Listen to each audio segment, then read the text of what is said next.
Hi, this is Becky Nunn with Nunn Design, and we're shooting on location at Nunn Design for Artbeads Cafe. In this segment, I'd like to show you a really fun project that Crystal calls All Squished Up. All Squished Up!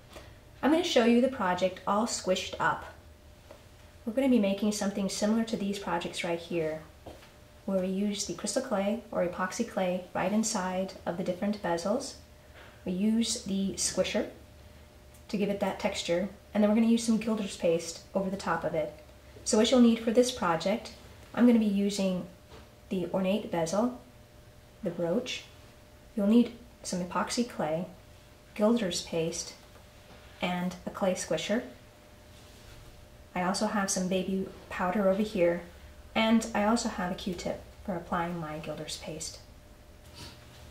The first step is we're going to go ahead and mix up that epoxy clay following the manufacturer's instructions, and you're going to squish it down into the base. I'm using the ornate brooch.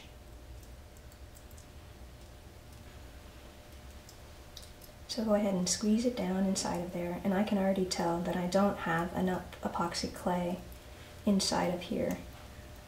What you're going to want to do is make sure that you have enough epoxy clay to squeeze all the way over to the sides, and then you have a slight raised bit, and I'll show you in a second why that's going to be important.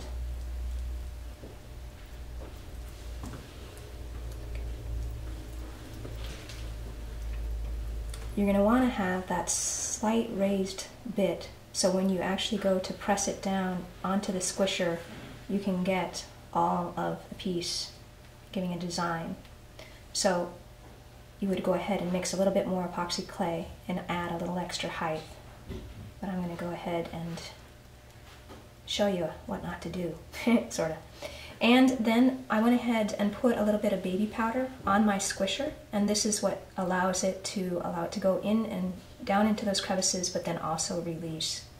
So once you have your piece already put inside of there, you're going to go ahead and just place it right down onto your clay squisher. I often take my finger from underneath, and you're kind of just pat it down and squish it up. That's why it's called a clay squisher. Let's see how we did. Before I unveil, no need to panic if it's not perfect, which is one of the beautiful things about this technique. For those who are perfectionists, you can do it again and again until you get it just right.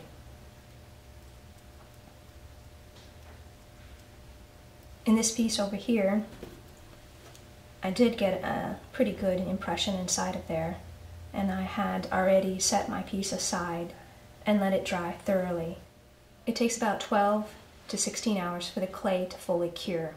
This piece is already cured, so I'm good to go with applying my Gilders Paste. I have a little Q-tip right here that I can go ahead and get a little bit of the Gilders Paste onto it, and then you can just rub it right on to the piece.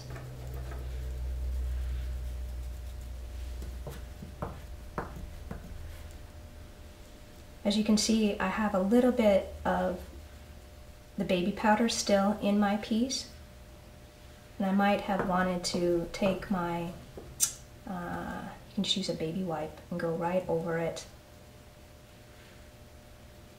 and remove that powder before you start to apply the Gilders Paste.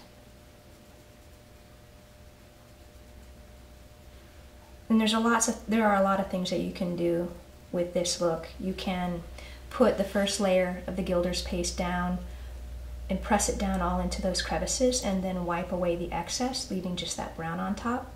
Or you could put the first layer of Gilders Paste, press it down into all those crevices, wipe away, and then put another color on top of that. You can also put a layer of the Nunn Design sealant over the top to give it a nice glossy look if you like, or you can leave it like this where it's a little bit more matte.